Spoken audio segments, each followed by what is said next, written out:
Hindi ko kailanman sinabi sa anak kong lalaki ang tungkol sa 2 milyon na buwan ng sweldo ko. Kahit palagi niyang nakikita akong namumuhay ng simple. Isang araw, inimbita niya ako sa hapunan kasama ang mga magulang ng asawa niya na bumisita mula sa ibang bansa. Nagba siya akong tingnan kung paano nila ituturing ang isang mahirap sa pamamagitan ng pagpapanggap na dukha at walang alam na ina.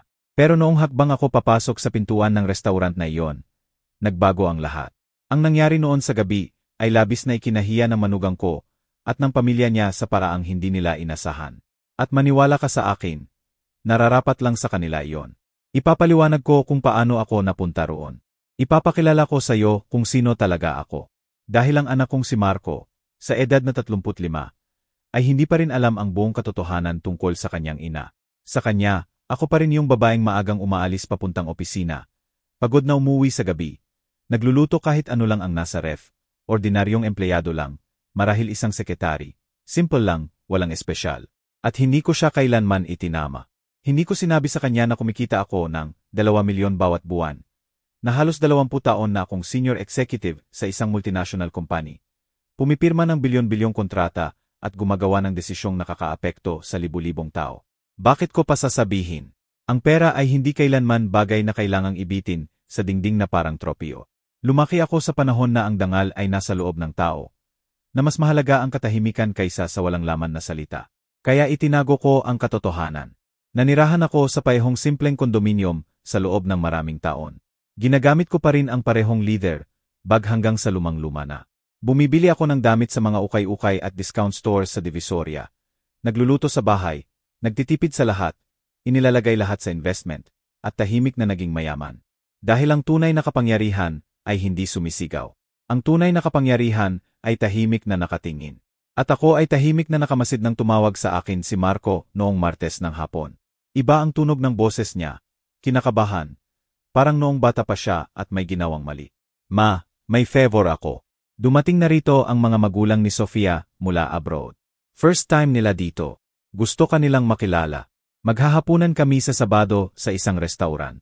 Punta ka naman. May kung ano sa tono niya na nakakabagabag. Hindi ito boses ng anak na inaanyayahan ang ina. Ito yung boses ng taong ayaw mapahiya. Gustong-gusto mag-fit in. Gustong magpakita ng magandang imahe. May alam ba sila tungkol sa akin? Tanong ko ng mahinahon. Tahimik. Tapos nautal si Marco. Sabi ko opisina lang trabaho mo. Nakatira ka mag-isa. Simple ka. Wala masyadong pera. Ayan na. Iyong salitang simple. Parang kaya ng isang salitang iyon ibuod ang buong buhay ko. Parang ako ay problema na kailangang ipaliwanag. Huminga ako ng malalim. Sage, Marco, pupunta ako. Binaba ko ang telepono at tiningnan ang paligid ng sala ko. Lumang muebles pero komportable. Walang mamahaling painting sa dingding. Maliit na tea. Walang makaka-impress. At sa sandaling iyon, nagbasya ako. Kung akala ng anak ko dukha ako. Kung handa ang mga magulang ng asawa niya na husgahan ako, bibigyan ko sila ng eksakto kung ano ang inaasahan nila. Magpapanggap akong broke, walang alam, desperado. Isang ina na halos hindi na makaraos. Gusto kong maramdaman mismo kung paano nila ituturing ang taong walang-wala. Gusto kong makita ang tunay nilang mukha dahil may hinala ako. May hinala akong sina Sofia at ang pamilya niya ay iyong klaseng tao na sinusukat ang halaga ng tao sa laman ng bank account. At hindi pa ako nabibigo sa instinct ko. Dumating ang Sabado. Suot ko ang pinakapangit na damit ko. Kulay abo, walang hugis. Gusgusin na bestida na parang binili sa ukay-ukay sa Bambang. Lumang-luma na sapatos, walang alahas, kahit relo wala. Kinuha ko ang kupas na canvas tote bag. Tinirintas ko ng magulo ang buhok. Tumingin sa salamin. Mukha akong babaeng binugbog ng buhay. Hindi mapapansin. Perfect. Sumakay ako ng Grab papuntang high-end restaurant sa BGC. Yung klaseng wala ng presyo sa menu, kung saan mas mahal pa ang table setting kaysa buong buwan ng sweldo ng karaniwang Pinoy. Habang nagdadrive, may kakaibang pakiramdam ako. Halo ng excitement at lungkot. Excited dahil alam kong may malaking mangyayari. Malungkot dahil may bahagi pa rin sa akin na umaasang mali ako. Sana tratuhin nila akong mabuti. Sana maging mabait sila. Sana hindi nila pansinin ang lumang damit. Pero yung bahagi na 40 taon nang nakikipagtrabaho sa mga corporate shark. Alam na alam kung ano ang naghihintay sa akin. Huminto ang sasakyan sa harap ng restaurant. Maliwanag ang ilaw, may doorman na naka-white gloves, mga eleganteng tao. Nagbayad ako, bumaba, huminga ng malalim, tumawid sa threshold, at naroon na sila. Nakatayo si Marco malapit sa mahabang mesa sa may bintana. Naka-dark suit, white shirt, makintab na sapatos. Mukhang kabado. Katabi niya si Sofia, manugang ko. Naka-tailored na cream dress na may gold details, mataas na heels, tuwid na tuwid ang buhok. Impeccable pa rin siya gaya ng dati. Pero hindi siya nakatingin sa akin. Nakatingin siya sa entrance na parang nahihiya. At nakita ko na sila, mga magulang ni Sofia, nakaupo na, parang haritray na sa trono nila. Si Tita Veronica, naka-fitted emerald green dress na puno ng sequins, alahas sa lig, pulso, at daliri. Naka-elegant bun ang maitim na buhok. May malamig, calculated na ganda na nakaka-intimidate. Katabi niya si Tito Francisco, immaculate gray suit, malaking relo, seyosong mukha. Parang galing sa Lutsuri magazine. Dahan-dahan akong lumakad papalapit. Maikli ang hakbang na parang natatakot. Una akong nakita ni Marco at nagbago ang mukha niya. Namula ang mata. Tiningnan niya ako mula ulo hanggang paa. Natuyo ang lalamunan niya. Ma, sabi mo pupunta ka. Para siyang nahihirapan. Siyempre naman, anak, narito na ako. Ngumiti ako ng mahina. Ngiti ng babaeng hindi sanay sa ganitong lugar. Mabilis akong hinalikan ni Sofia sa pisngi. Malamig, parang robotic. Mare, nakakatuwa kayong magkita. Sabi ng mata niya ay iba. Ipinakilala niya ako sa magulang niya na parang may paumanhin. Pa, ma, ito po ang nanay ni Marco. Tumayo si Veronica, tiningnan ako, at sa isang saglit, nakita ko na lahat. Ang paghusga, ang paghamak, ang pagkadismaya. Tiningnan niya ang gusot kong damit, lumang sapatos, canvas bag. Hindi muna siya nagsalita, inabot lang ang kamay. Malamig, mabilis, mahina. Nakakatuwa. Ganoon din si Francisco. Mahinang handshake, peking ngiti. Charmed. Umupo ako sa dulo ng mesa, pinakamalayo sa kanila, parang second-class guest. Walang umayos ng upuan ko. Walang nagtanong kung komportable ba ako. Dumating ang waiter na may makakapal at eleganteng menu na nakasulat sa French. Binuklat ko at nagkunwaring hindi ko maintindihan. Nakatingin sa akin si Veronica. Kailangan niyo po ba ng tulong sa menu? Tanong niya na may ngiti na hindi umabot sa mata. Opo, pasensya na po. Hindi ko po maintindihan ang mga salita rito. Mahina at mahiyain ang boses ko. Humugot siya ng hininga at siya na ang nag-order para sa akin. Simple lang po, sabi niya. Huwag na masyadong mahal. Hindi naman natin kailangang magmaluho. Nanatili sa hangin ang sinabi niya. Tumango si Francisco. Tumabi si Marco. Naglaro si Sofia sa napkin niya. Walang nagsalita. Tahimik lang akong nanood. Si Veronica ang unang nagsalita tungkol sa biyahe nila mula abroad. Gaano raw kapagod ang flight? Gaano kaiba raw dito? Tapos dahan-dahan niyang pinasok ang usapang pera. Binanggit niya ang hotel nila. 50,000 isang gabi. Binanggit ang rented luxury car. Binanggit ang mga tindahan. Kumabili kami ng kaunti. Hindi naman kalakhan, ilang libo lang. Nakatingin siya sa akin habang nagsasalita. Inaasahan ang reaksyon. Inaasahan akong ma-impress. Tumango lang ako. Ang sarap naman po. Alam mo, Aling Rosa, patuloy niya. Kami ni Francisco ay laging maingat sa pera. Pinaghirapan namin. Maganda ang investment namin. May properties na kami sa 3 bansa. Major businesses si Francisco at ako naman. Ako ang nag-o-oversee ng investments namin. Ngumiti siya ng mayabang. Ikaw po, ano po ba talaga ang trabaho ninyo? Matamis ang tono pero may lason. Sa opisina po, sagot ko habang nakayuko. Konting-konti lang po, paperwork, feeling, mga simple lang. Nagkatinginan sina Veronica at Francisco. Ganun po ba? Administrative. Okay lang iyan. Honest naman po. Siyempre naman po, sagot ko. Dumating ang pagkain. Malalaking plato pero maliit lang ang laman. Parang artwork. Pinutol ni Veronica ang stick niya ng eksakto. Ito, 4,500 po isa, sabi niya. Pero sulit. Worth it ang quality. Hindi naman pwedeng basta-basta lang ang kinakain. Di po ba? Tumango ako. Tama po kayo. Sinubukan ni Marco palitan ang topic. Kwento tungkol sa trabaho. Pinutol siya ni Veronica. Anak, nakatira pa ba mag-isa ang nanay mo? Tumango si Marco. May maliit siyang kondo. Tiningnan ako ni Veronica na may peke na awa. Mahirap po siguro, di ba? Mag-isa sa edad ninyo na walang gaanong suporta. Kasya po ba ang sweldo ninyo? Naramdaman ko na ang bitag. Kaya naman po, sagot ko ng mahina. Nagtitipid po ako. Hindi naman po ako masyadong nangangailangan. Malakas na huminga si Veronica. Hay, Aling Rosa, ang tapang ninyo po talaga. Talagang hinahangaan ko ang mga babaeng nag-iisa. Kahit syempre, gusto natin bigyan ng mas maganda ang mga anak natin, di po ba? Pero sige na nga, bawat isa, ibinibigay ang kaya.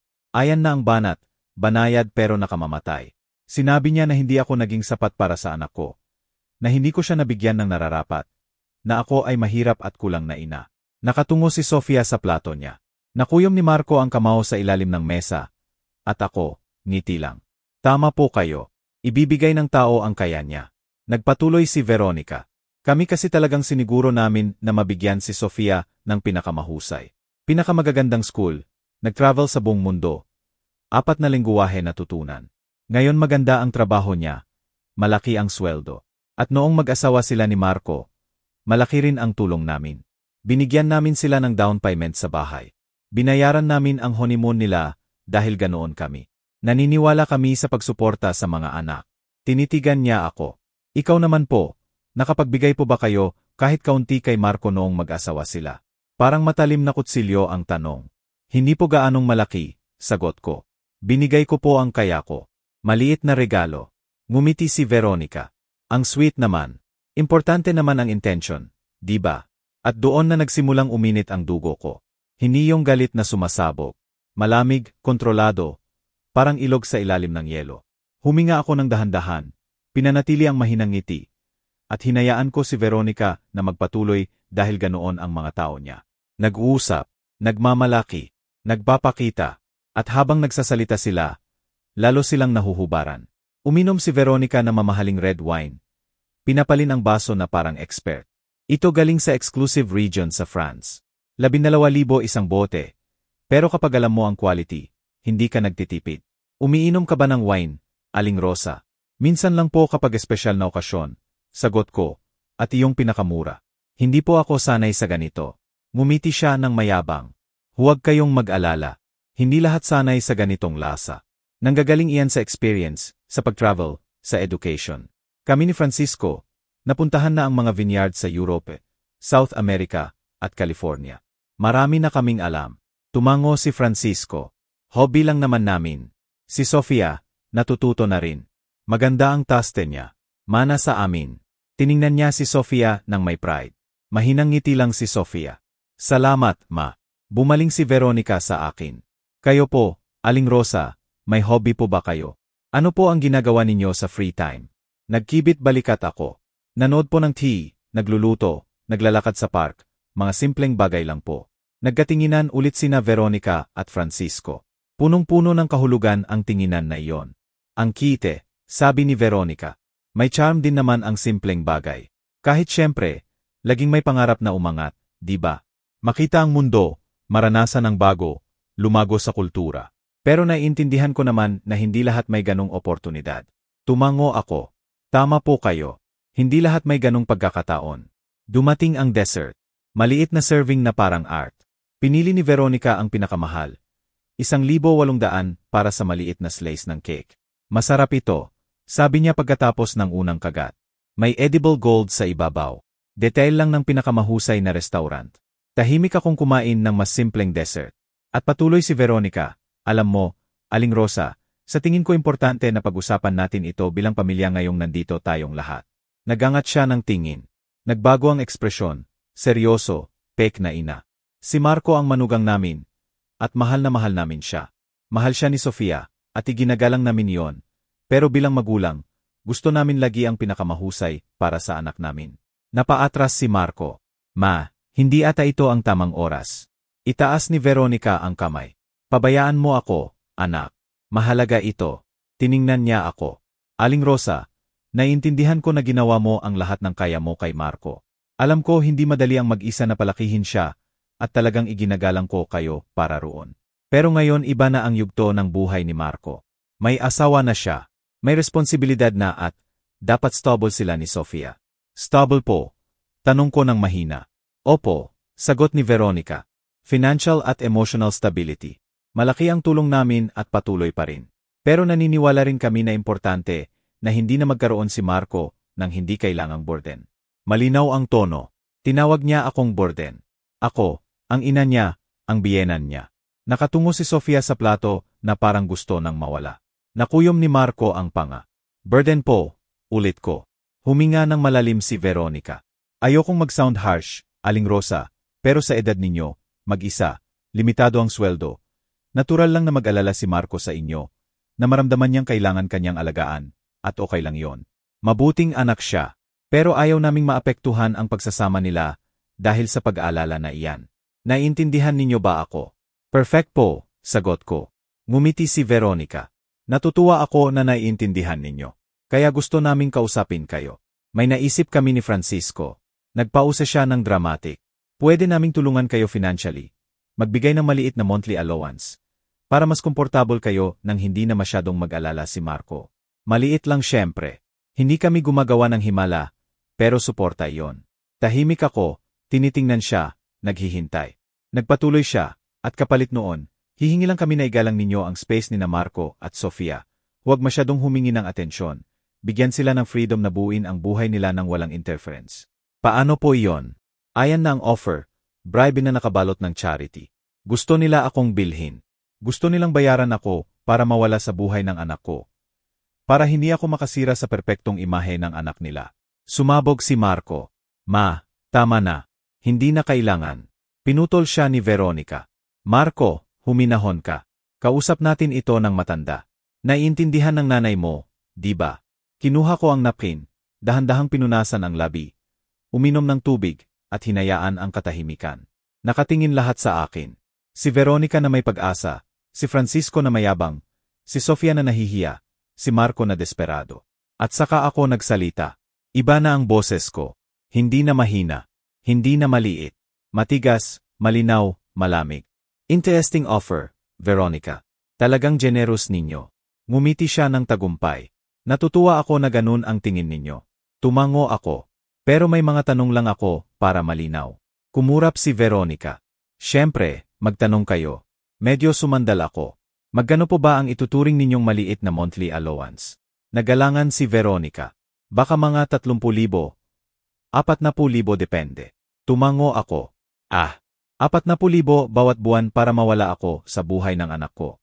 Nagkunot ang noo ni Veronica. Hindi ko naman po ganoon ilagay, pero ganoon po eksakto ang pagkakalagay ninyo. Putol ko. Nag-ayos siya ng upo. Aling Rosa, ayokong magkaintindihan. Siyempre, sabi ko, tulong. Paano po ninyo tinulungan ang down payment sa bahay? Magkano po iyon? Proud na tumango si Veronica. 2,000,000 po. 2,000,000. Napaka-generous. At ang honeymoon? 800,000 po. 3 linggo sa Europe. Grave. Hindi ka panipaniwala. Kaya mga 2,800,000, lahat ang na-invest ninyo, kina Marco at Sofia. Ngumiti si Veronica. Kapag mahal mo ang anak mo, hindi ka nagtitipid. Dahan-dahan akong tumango. Tama po kayo. Kapag mahal mo ang anak mo, hindi ka nagtitipid. Pero may tanong ako, Veronica. Lahat ng investment na iyan, lahat ng pera, may nabili po ba sa inyo iyan? Kumurap siya, litong-lito. Parang respeto, patuloy ko. O tunay na pagmamahal, o binili lang ang obedience. Nagbago ang atmosphere. Tumigil sa pagngiti si Veronica. Excuse me. Mas matinis ang tono ko. Buong gabi ninyo lang pinag-usapan ang pera. Kung magkano ang gastos, kung magkano ang binigay ninyo, kung magkano ang meron kayo. Pero ni minsan, hindi ninyo man lang tinanong kung kamusta ako, kung masaya ba ako, kung may masakit ba sa akin, kung nangangailangan ba ako ng kasama. Puro ninyo lang kinakalkula ang halaga ko. At mukhang, 40,000 lang ako sa buwan. Namutla si Veronica. Hindi ko, opo, putol ko. Opo, ganoon po. Mula nang dumating ako, sinusukat ninyo ang halaga ko gamit ang wallet ninyo. At alam ninyo po ba kung ano ang natuklasan ko? Veronica. Natuklasan ko na yung mga taong puro, pera lang ang bukang bibig ang hindi talaga naiintindihan ang tunay na halaga nito. Sumabat si Francisco. Sa tingin ko mali ang interpretation ninyo sa intention ng asawa ko. Tiningnan ko siya ng diretso. At ano po ang intention niya? Awain ako. Hamakin ako buong hapunan. Mag-offer ng limos para mawala ako. Binuka ni Francisco ang bibig pero walang lumabas. Namutla si Marco. Ma, please, tiningnan ko siya. Hindi, Marco. Please huwag mo akong pigilan. Tapos na akong tumahimik. Inilagay ko ang napkin sa mesa. Sumandal ako sa upuan. Wala nang kahit anong pagpapakumbaba sa postura ko. Wala nang pag-ikli. Tiningnan ko si Veronica ng diretso sa mata.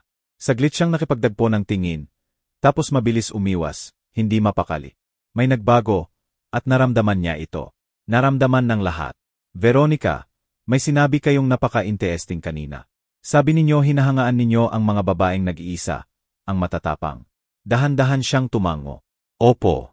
Kung ganoon, may tanong ako. Nag-iisa na ba kayong nakipaglaban noon? Nagtrabaho na ba kayo nang walang suporta ng asawa ninyo?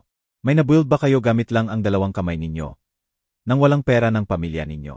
Nautal si Veronica. May sarili naman akong achievements. Ano po yon? Tanong ko ng may tunay na curiosity.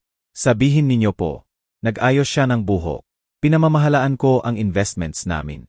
Nag-o-oversee ako ng properties. Gumagawa ako ng importanteng desisyon sa businesses namin.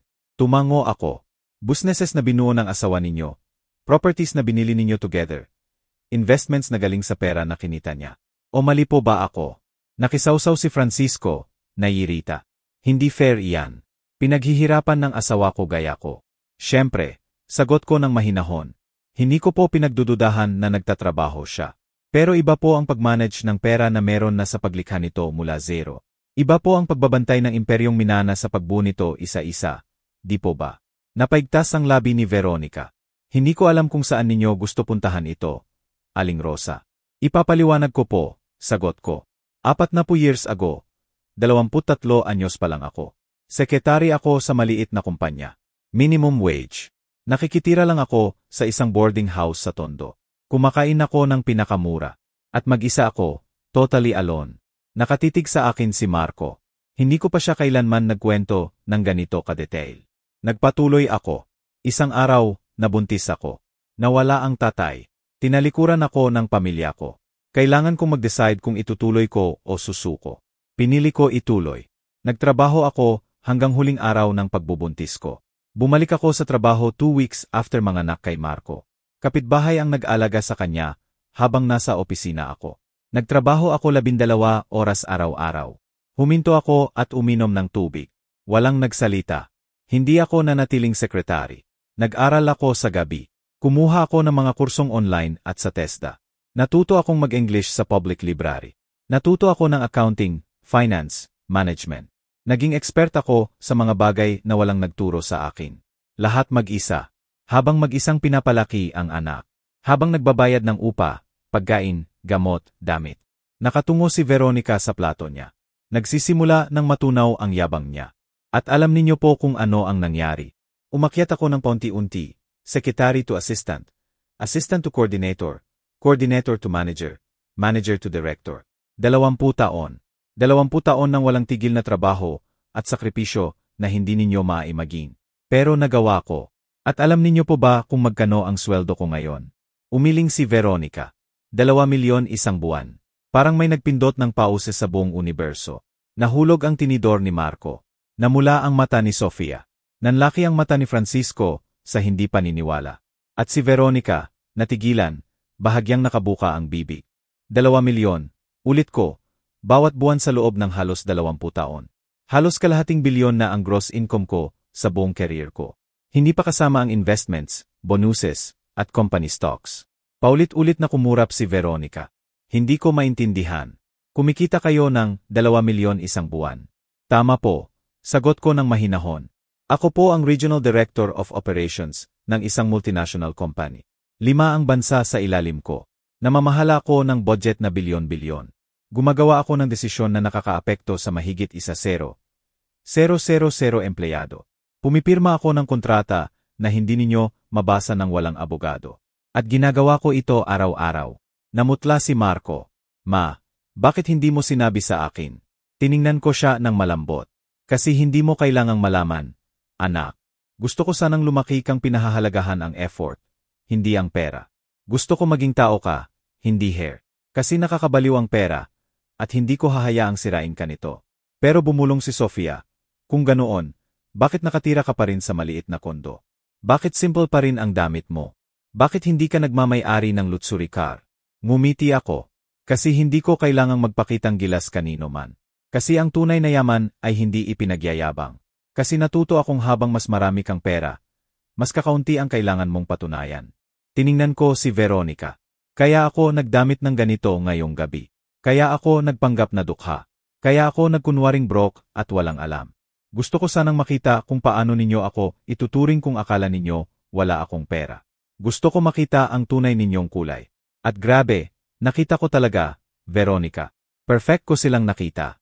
Naging pula si Veronica sa kahihiyan, galit, at pagkakadismaya. Ridiculous ito. Kung kumikita ka ng ganoon, dapat alam na namin. Dapat alam ni Marco. Bakit siya naniniwala na mahirap ka? Dahil pinaniwala ko siya, sagot ko. Dahil hindi ko kailanman pinag-usapan ang trabaho ko. Dahil simple akong namumuhay. Dahil ang pera ko, inilalagay ko sa investment. Nag-iipon ako. Pinaparami. Hindi ko ginagastos sa flashy jewelry o pagpapakitang gilas sa mamahaling restaurant. Huminga si Francisco. Kahit na, hindi pa rin nagbabago na bastos ka. Na mali ang interpretation mo sa intention namin. Talaga po. Tinitigan ko siya. Mali po ba ang pagkaintindi ko noong sinabi ninyo na burden ako kay Marco? Mali po ba noong nag-offer kayo ng 40,000 para mawala ako sa buhay niya? Mali po ba ang bawat condescending comment tungkol sa damit ko, trabaho ko, buhay ko? Walang sumagot kahit sino. Tumayo ako. Nakatingin lahat sa akin. May sasabihin ako na malinaw na hindi pa nasasabi sa inyo kahit kanino. Ang pera ay hindi bumibili ng klaseng tao. Hindi bumibili ng tunay na edukasyon. Hindi bumibili ng empathy. May pera kayo, marahil madami, pero wala kayong kahit katiting ng bagay na talagang mahalaga. Tumayo si Veronica, galit na galit. At meron ka. Ikaw na nandaraya, niloko kami, ginago mo kami. Hindi ko kayo ginawang tanga. Sagot ko ng malamig. Kayo mismo ang nag-alaga noon. Binigyan ko lang kayo ng pagkakataon na ipakita kung sino kayo. At ginawa ninyo ito ng perpekto. May luha sa mata ni Sofia. Mer, hindi ko alam, alam ko, putol ko. Hindi mo alam. Pero alam na magulang mo eksakto kung ano ang ginagawa nila. Alam nila na hinuhumiliate nila ako. At nasyahan sila hanggang sa matuklasan nila na ang dukhang babaeng hinamak nila ay mas mayaman pa sa kanila. At ngayon hindi na nila alam kung ano ang gagawin sa impormasyong iyon. Nanginginig si Veronica. Wala kang karapatan. Meron akong lahat ng karapatan, sagot ko. Dahil ako ang nanay ng asawa ng anak ninyo. Dahil nararapat akong igalang. Hindi dahil sa pera ko, hindi dahil sa trabaho ko, kundi dahil tao ako. Isang bagay na nakalimutan ninyo sa buong hapunan na ito. Tumayo si Marco. Ma, please, umuwi na tayo. Tiningnan ko siya. Hindi pa, anak. Hindi pa ako tapos. Huling beses kong tiningnan si Veronica. Nag-offer kayo ng 40,000 buwan-buwan para tulungan ako. Hayaan ninyo akong mag-counter offer. Bibigyan ko kayo ng 50 milyon ngayon kung mapapatunayan ninyo na may tinulungan kayong mabuti na walang pera kahit minsan. Binuka ni Veronica ang bibig, isinara, walang lumabas. Tama, sagot ko. Kasi sa inyo, ang tao ay nagkakahalaga lang ng laman ng bank account. At iyan ang pagkakaiba natin. Ako, nag-build ng yaman, kayo gumagastos lang. Ako, nag-earn ng respeto, kayo bumibili. Ako, may dangal. Kayo, may bank account. Kinuha ko ang lumang canvas tote. May inilabas akong black platinum credit card. Inilagay ko sa mesa sa harap ni Veronica. Ito ang corporate card ko. Unlimited limit. Bayaran ninyo ang buong hapunan at malaking tip. Ituring ninyo itong regalo mula sa dukha at walang alam na ina. Tiningnan ni Veronica ang card na parang makamandag na ahas. Itim, makintab, naka-engrave ang pangalan ko sa silver letters. Rosa Lourdes Sterling, Regional Director. Bahagyang nanginginig ang kamay niya nang kunin ito. Tiningnan niya sa likod. Tiningnan ako. Wala na ang dating superior shine sa mata niya. May bago na, takot. Hindi ko kailangan ng pera mo. Sabi niya, boses na nasira. Alam ko, sagot ko. Pero hindi ko rin kailangan ang awa ninyo. At gayon paman, ibinigay ninyo sa akin buong hapunan. Kaya ituring ninyo itong gesture ng courtesy o good manners. Isang bagay na malinaw na hindi ninyo natutunan sa lahat ng biyahe ninyo sa Europe. Binatukan ni Francisco ang mesa ng mahina. Tama na. Hindi na kontrolado ito. Nare-respeto mo ba kami? Respeto, ulit ko. Interesting na ngayon ninyo gamitin ang salitang iyan. Nasaan po ang respeto ninyo noong tinanong ng asawa ninyo kung sapat ba ang sweldo ko para mabuhay? Nasaan po noong sinabi niyang burden ako sa anak ko? Nasaan po noong sinubukan niya akong bilhin para mawala ako? Nakuyom ni Francisco ang panga. Gusto lang talaga tumulong ni Veronica. Gusto ni Veronica kontrolin, pagwawasto ko. Gusto niyang siguraduhin na ang dukhang biyenan ay hindi makakasira sa perfect image ng anak niya. Gusto niyang tanggalin ang mahinang link sa chain. Ang problema, mali ang link na pinili niya. Tiningnan ko si Sofia. Nakayuko siya. Nanginginig ang kamay sa kandungan. Sofia, mahinahon kong sabi. Nagangat siya ng tingin. Umaagos ang luha sa pisngi niya. Pasensya na po, bulong niya. Pasensya na talaga. Hindi ko alam na ganoon ang magulang ko. Huwag mong tapusin ang sentence na iyan, putol ko. Kasi alam mo, siguro hindi mo alam ang pera ko. Pero alam mo kung ano ang mga magulang mo. Alam mo kung paano nila tratuhin ang taong tingin nila mababa. At wala kang ginawa para pigilan sila. Umiyak na si Sofia. Gusto ko sanang magsalita, pero magulang ko sila. Alam ko, sagot ko. At anak ko si Marco. At gayunpaman, pinabayaan ko siyang pumili ng sariling buhay, asawa, landas, dahil ganoon ang magmahal, may kalayaan, hindi kontrol, hindi pera, hindi manipulation. Lumapit sa akin si Marco. Ma, patawarin mo ako. Please patawarin mo ako sa hindi pagtatanong, sa pag-assume, sa pag-iisip na, nasira ang boses niya. Niyakap ko siya. Wala kang kailangang ipag-sorry, anak. Ginawa ko ito dahil may dahilan. Gusto ko sanang maging independent ka. Napahalagahan mo ang tamang bagay. Na hindi ka umasa sa akin financially.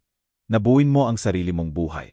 Pero pinaramdam mo sa akin na kailangan kitang protektahan. Sabi ni Marco na kailangan mong alagaan.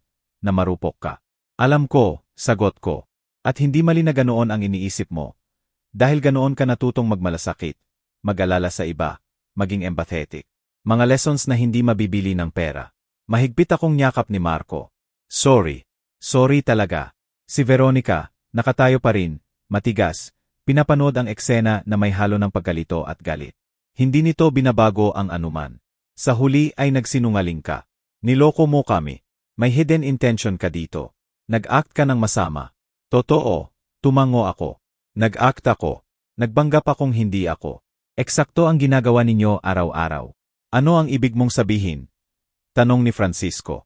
Ibig sabihin, nagtatago kayo sa likod ng pera ninyo, sa likod ng alahas, sa likod ng mga biyahe, sa likod ng lahat ng mabibili, pero sa loob ay walang laman kayo. Wala kayong malalim na usapan. Wala kayong tunay na interest. Wala kayong maya-alok maliban sa bank account. Nagdawa si Veronica ng tuyot at mapait. Galing sa taong nagsinungaling buong gabi. Hypocrisy iyan. Marahil, sagot ko. Pero ang sinungaling ko ay naglantad ng katotohanan. Katotohanan ninyo. At ngayon hindi na kayo makapagtago. Ngayon alam ninyo na nakita ko kayo. Naramdaman ko ang bawat comment. Naitago ko ang bawat insultong nakabalot ng payo.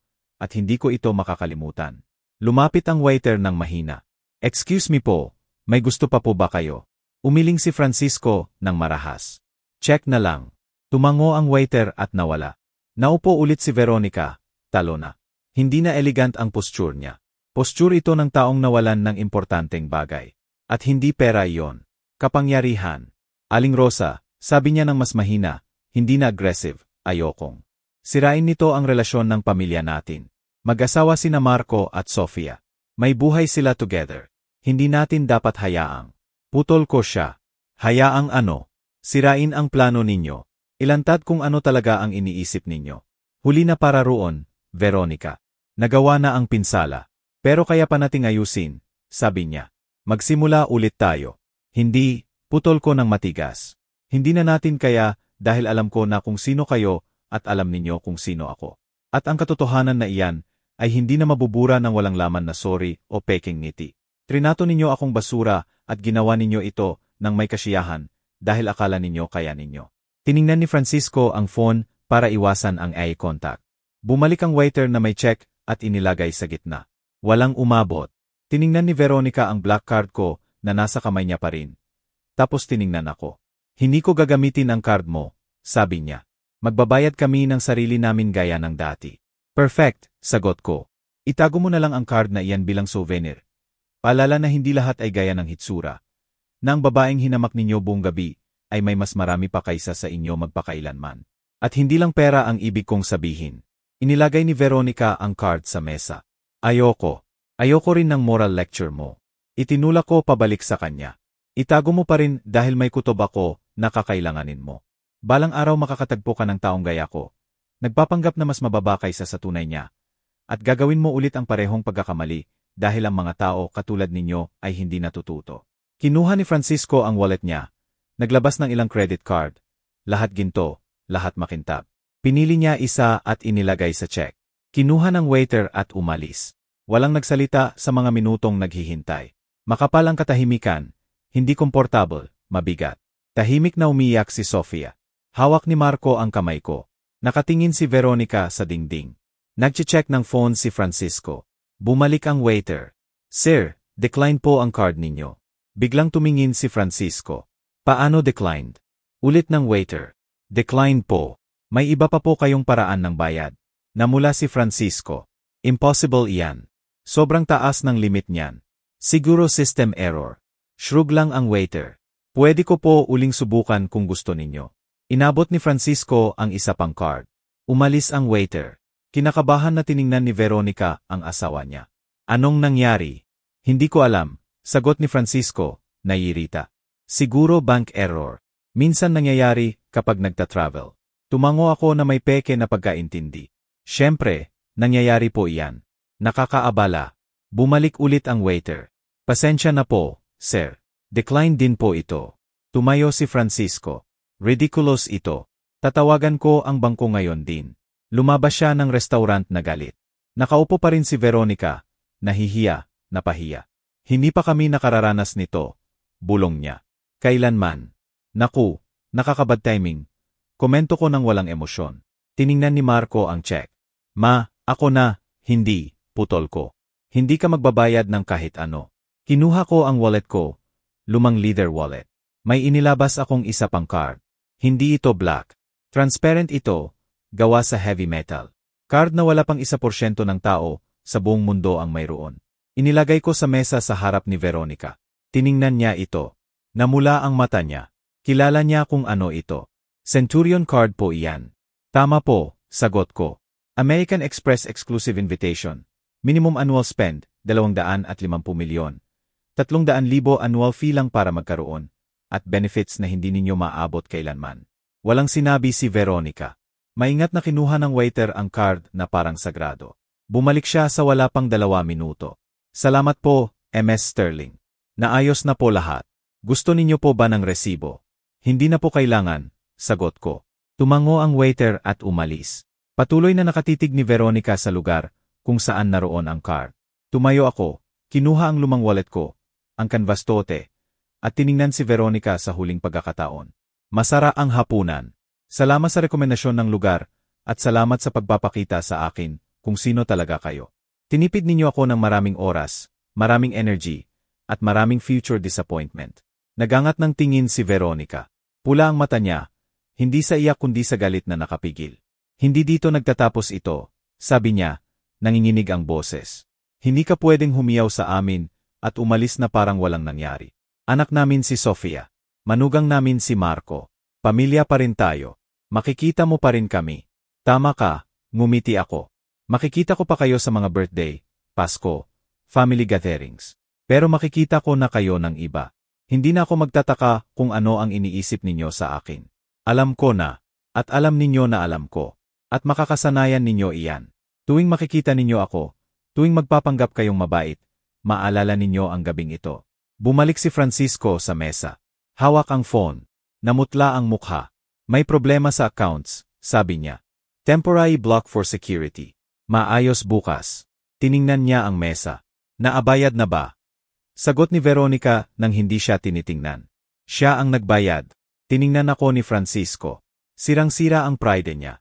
Salamat, bulong niya. Halos hindi marinig. Walang anuman, sagot ko. Ganyan ang pamilya, di ba? Nagtutulungan, lalo na kapag may nangangailangan ng maliit na allowance. 40,000 halimbawa, o sa kasong ito, 850,000, kasi ganoon ang halaga ng hapunan natin. Isinara ni Francisco ang mata niya. Kinuyom ni Veronica ang kamao sa kandungan niya. Lumapit si Marco. Ma, tara na, please. Sobra na. Tiningnan ko siya. Tama ka. Sobra na. Lumapit ako kay Sofia. Tahimik pa rin siyang umiiyak. Sofia, mahina kong sabi. Nagangat siya ng ulo. Hindi mo kasalanan kung ano ang magulang mo. Walang pumipili ng pamilya, pero pumipili ka kung paano ka kumilos, kung paano mo tratuhin ang iba, kung paano mo palalakihin ang sarili mong anak balang araw. Tumango si Sofia sa gitna ng luha. Sorry po, bulong niya ulit. Huwag ka nang mag-sorry, sabi ko sa kanya. Matuto ka na lang. Matuto kang ang pera ay hindi nagde-define ng tao. Ang pagpapakumbaba ay hindi kahinaan. Ang pagrespeto sa iba ay walang gastos. At kung magkakaanak ka, turuan mo silang tingnan ang puso ng tao, hindi ang bank account. Lalo pang humagulgol si Sofia. Niyakap siya ni Marco. Tumabi si Veronica. Nag-check ulit ng phone si Francisco. Iwas na iwas ang tingin. Nagdungo ako sa exit. Ilang hakbang ako.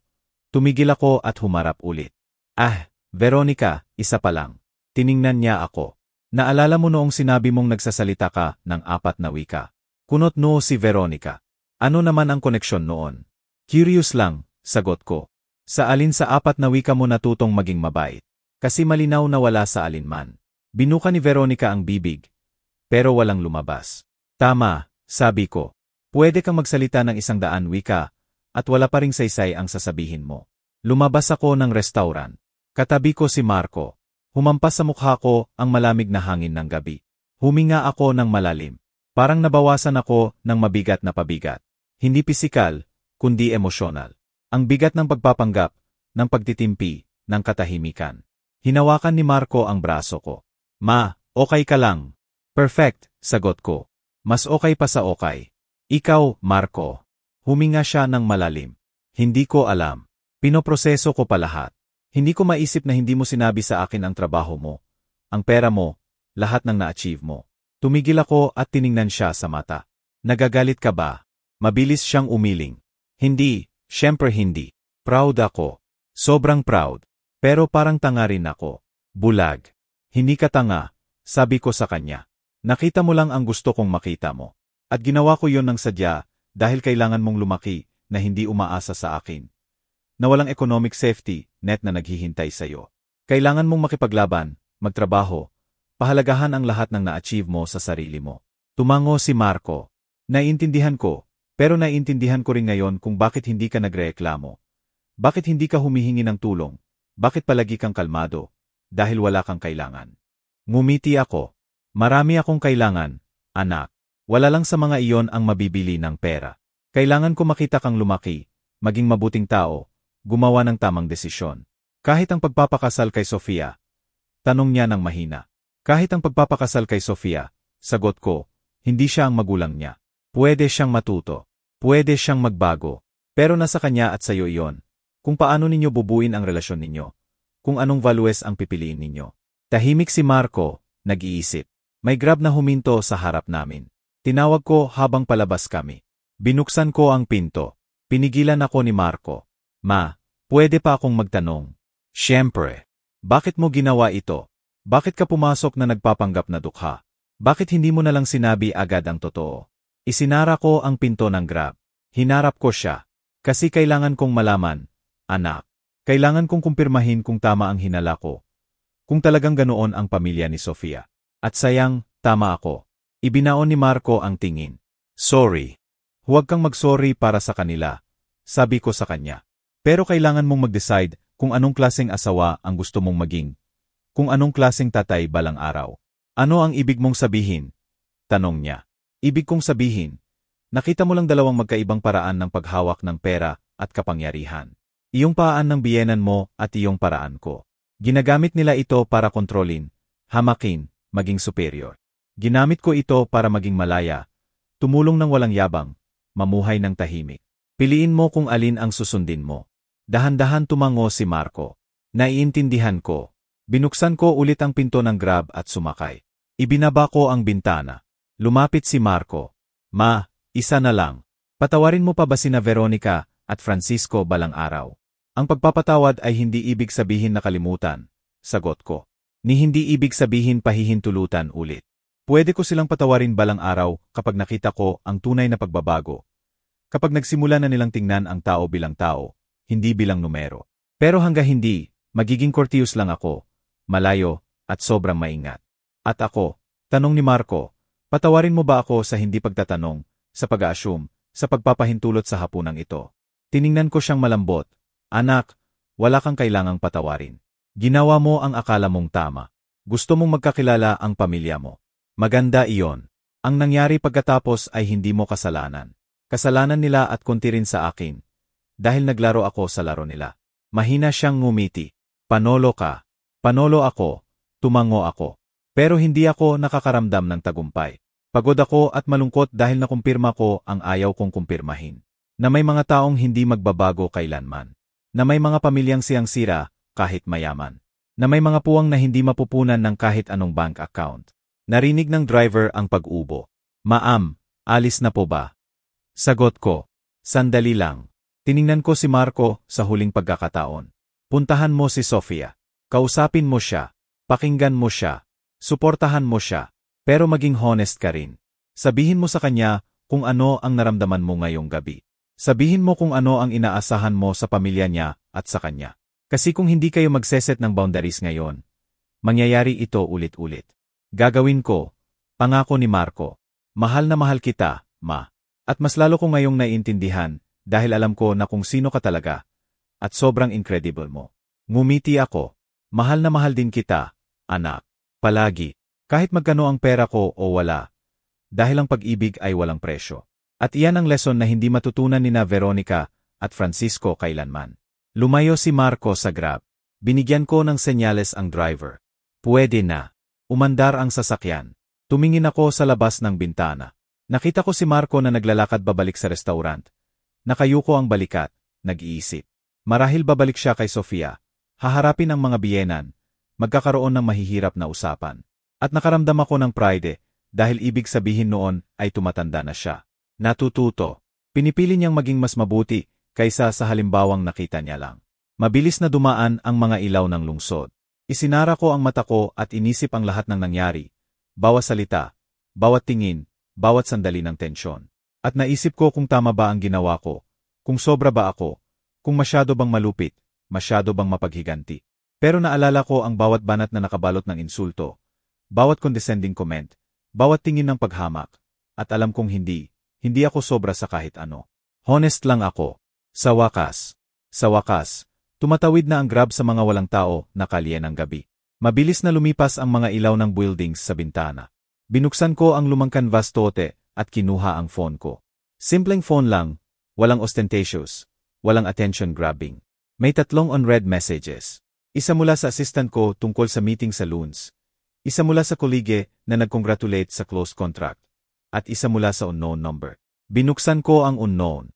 Galing kay Sofia. Mer, patawarin mo po ako. Hindi ko alam na ganoon ang magulang ko. Nahihiya ako. Kailangan kitang makausap, please. Matagal kong tiningnan ang message. Naisip kong sumagot. Pero nag-decide akong hindi. Hindi pa. Kailangan niya rin ng oras. Kailangan niya ring magproseso. Ang mga salitang mula sa guilt ay bihirang totoong may saysay. Ang tunay na pagbabago ay nangangailangan ng oras, pagmumuni-muni, at consistent action. Itinabi ko ang phone. Tiningnan ako ng driver sa rearview mirror. Pasensya na po sa pagtatanong, ma'am. Okay lang po ba kayo? Nagangat ako ng tingin. Okay na okay. Bakit? Kasi tahimik na tahimik kayo nang sumakay. At usually ang mga lumalabas sa restaurant na yon masaya. Nagkukwento kung gaano kasarap ang dinner. Kayo parang galing sa giyera. Mahina akong ngumiti. May katotohanan diyan. Halata ba? Shrug lang siya. 20 years na akong driver. Nakita ko na lahat. Mga lasing, nag-aaway, couples na naghiwalay, pamilyang nag-aaway. At may ganitong tingin kayo, tingin ng taong nagsabi ng bagay na matagal na gustong sabihin. Matanong ka, sabi ko sa kanya. Trabaho ko po iyan, sagot niya. Saka nakakatanggal ng boredom. Gusto ninyo po bang magkwento? Hindi naman kailangan, pero minsan nakakatulong ang pagkwento sa stranger. Sa taong hindi huhusga, sa taong hindi kilala kayo. Naisip ko ang offer niya. Tempting, pero umiling ako. Salamat, pero sa tingin ko nakapagsalita na ako ng sapat ngayong araw. Tumango siya. Naiintindihan ko, pero may sasabihin lang ako. Anuman ang nangyari roon, tama ang ginawa ninyo. Alam ko dahil kalmado kayo. Hindi kayo umiiyak. Hindi kayo sumisigaw. Pinoproseso ninyo. At ibig sabihin noon, nagsalita kayo ng inyong katotohanan. At ang katotohanan ay laging nagdadala ng peace, kahit masakit. Nagulat ako sa sinabi niya. Matanda na siya, mga 60 anyos, may gray na buhok at magaspang na kamay. Simpleng tao na katulad ng pinanggap ko. Naniniwala ka sa katotohanan, Tanong ko sa kanya. Naniniwala ako sa honesty, sagot niya. Hindi palaging absolute truth. Dahil nagbabago ang truth depende sa nagsasabi. Pero ang honesty, hindi. Ang honesty ay pagsabi ng nararamdaman mo ng walang mask, walang lies, kahit masakit, kahit nakakailang, kahit may mawawala sa'yo. Tumango ako. Tama ka. Lagi akong sinasabi ng misis ko na masyado akong prangka. Na sinasabi ko ang mga bagay ng walang filter. Na nasasaktan ko ang tao kahit hindi sinasadya. At baka tama siya. Pero sinasabi rin niya na hindi siya nagduda sa akin kahit kailan dahil alam niya na ang lumalabas sa bibig ko ay real. Hindi calculated, hindi manipulated, real lang. Ngumiti ako. Mukhang mabuting babae ang asawa mo. Mabuti siya, sagot niya. Pumanaw 5 years ago.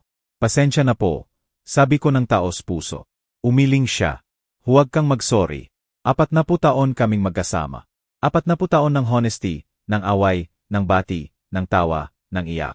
At ni minsan, hindi siya natulog na nagtataka kung ano talaga ang iniisip ko, dahil palagi niyang naririnig, at ganoon din ako. Iyan ang gift. Tama ka, bulong ko. Gift iyan. Huminto ang Grab sa stoplight. Pwede ba akong magtanong ng personal? Tanong ng driver. Sage. Mayaman po ba kayo? Nagulat ako sa tanong, hindi dahil sa tanong mismo, kundi sa direktang paraan ng pagtatanong. Bakit mo na itanong? Kasi galing kayo sa restaurant na 50,000 per head. Pero mukhang nag-shop kayo sa ukay-ukay. Lumang bag, gusot na sapatos, pero nagsasalita kayong parang executive. Gumagalaw kayong may kapangyarihan. At nagbayad kayo ng pamasahe ko ng bagong-bagong. 1,000 bill na galing sa wallet na mukhang 20 years old. Matanong ka talaga, komento ko. Part ng trabaho, ulit niya. Kaya po, mayaman ba kayo?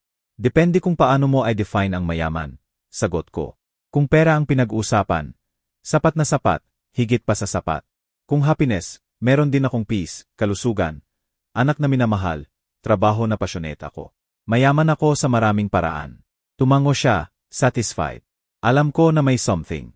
Ang tunay na mayayaman ay hindi na kailangang magpatunay. Naging green ang ilaw. Umusad ang Grab. At anong nangyari sa restaurant? Tanong niya. Kung hindi indiscreet. Nagpanggap akong dukha, sagot ko. Para makita kung paano nila ako ituturing. Malakas siyang natawa. Seryoso. Brilliant iyon. At paano kanila tinrato? Parang basura. Sagot ko ng walang emosyon. Hinamak nila ako. Nag-offer sila ng limos. Tinrato akong invisible, less than human. Tumigil siya sa pagtawa. Sorry po. Siguro nasaktan kayo. Medyo, pag-amin ko. Pero kinumpirma rin nito ang isang bagay para sa akin. Natama ko sa mga taong iyon, na hindi sila worth ng oras ko, na hindi nila deserve ang respeto ko, at ngayon alam na nila iyon. Ngayon alam na nila kung sino ako, at kailangan nilang mabuhay na may kahihiyan na iyon. Humuni ng mahina ang driver. Dapat epic iyon. Epic nga, ngumiti ako. Talagang epic. Dumating kami sa building ko. Isang middle class na dating building sa Quezon City. Walang labis, walang kulang, pero comfortable, safe, tahanan. Nagpark ang driver at tiningnan ang building. Dito kayo nakatira. Dito ako nakatira, kumpirma ko. Umiling siya, gulat. Talagang espesyal kayo. Karamihan sa mayayaman, lumilipat sa mamahaling village, sa kondo na may doorman, private security, GYM, pool. Kayo, parang ordinaryong tao lang ang pamumuhay. Ordinaryong tao ako, sagot ko. May mas marami lang akong pera kaysa sa karamihan. Pero hindi ako naiiba dahil doon. Hindi ako mas mataas. Ang pera ay tool lang, hindi identity. Ngumiti siya. Sana ganoon ang iniisip ng marami. Mas maganda ang mundo. Kinuha ko ang wallet ko. Magkano po? 1,500, sagot niya. Binigyan ko siya ng 5,000 bill. Kulang po iyan, ma'am. Hindi kulang, sabi ko. Nakinig ka sa akin. Nagbigay ka ng perspective. Naalala mo sa akin na may mga mabubuting tao pa rin. Iyan ay mas mahal kaysa 3,500. Maingat niyang kinuha ang pera. Salamat. Talagang salamat. Salamat din, sagot ko. At ingatan mo iyang honesty mo. Bihira iyan. Mahalaga. Huwag mong i-let go. Hindi ko po i-let go, pangako niya. Bumaba ako ng Grab, isinara ang pinto. Ibinaba niya ang bintana. Ma'am, isa na lang. Anuman ang nangyari ngayong gabi, huwag kang magsisisi. Huwag kang maawa sa sarili mo dahil ang mga tao katulad ninyo. Ang mga nagsasabi ng katotohanan, kahit masakit, ang mga nagbabago ng mundo. Unti-unti, isang usapan isang araw. Ngumiti ako. Salamat. Alalahanin ko iyan. Umalis ang Grab. Nakatayo ako sa harap ng building ko. Tumitingin sa 5th floor window ko. Nakapatay ang ilaw, madilim, tahimik, naghihintay sa akin. Pumasok ako sa building at umakyat sa hagdan. Hindi ako gumagamit ng elevator. Mas gusto ko ang lakad para active. Narating ko ang pinto ko. Kinuha ko ang susi ko. Paehong susi na 15 taon ko nang gamit. Binuksan ko ang pinto. Malamig ang kondo, walang tao. Binuhay ko ang ilaw. Nandoon lahat sa lugar nila. Simpleng sala, maliit na kusina, dingding na hindi match ang upuan, dingding na walang mamahaling artwork. At nakadama ko ng peace dahil ito ay akin. Tunay na akin. Hindi binili para magpakitang gilas. Hindi dinekorete para ipagyabang. Simpleng space lang kung saan pwede akong maging sarili ko nang walang mask, walang pretensions. Tinanggal ko ang lumang sapatos, tinanggal ang gusot na gray dress, at nagpalit ng komportableng damit at lumang malambot na pajama. Nagtimpla ako ng tsaa, umupo sa sofa, at binuhay ang tea. Balita. Walang interesting. Pinatay ko. Umupo ako sa katahimikan, nag-iisip, nagpoproseso, nararamdaman, at sa unang pagkakataon sa maraming taon, nakaramdam ako ng ganap na kalayaan. Kalayaan sa pagpapanggap, kalayaan sa pagtitimpi, kalayaan sa pagdanggap na mas mababa kaysa sa tunay ko. Dahil noong gabing iyon, hindi ko lang inilantad sina Veronica at Francisco. Nilaya ko rin ang sarili ko sa expectations, sa judgment, sa pangangailangang itago kung sino talaga ako. At iyan ay higit pa sa sapat. Iyan na ang lahat. Nagustuhan mo ba ang kwento? At saan kang lungsod o probinsya nakikinig ngayon? Magkita tayo sa comment section. Kung nagustuhan mo talaga ang kwento, pwede mo akong suportahan sa pamamagitan ng pag-send ng super thanks para makapaglabas pa ako ng maraming kwentong ganito. Maraming salamat sa matamis ninyong suporta. Excited na akong basahin ang mga komento ninyo tungkol sa kwento. Sa screen, makikita ninyo ang 2 bagong life story na sobrang inirerekomenda ko. Marami pang iba sa channel ko. Huwag kalimutang mag-subscribe. Kita-kits tayo sa susunod na life story. With love and respect.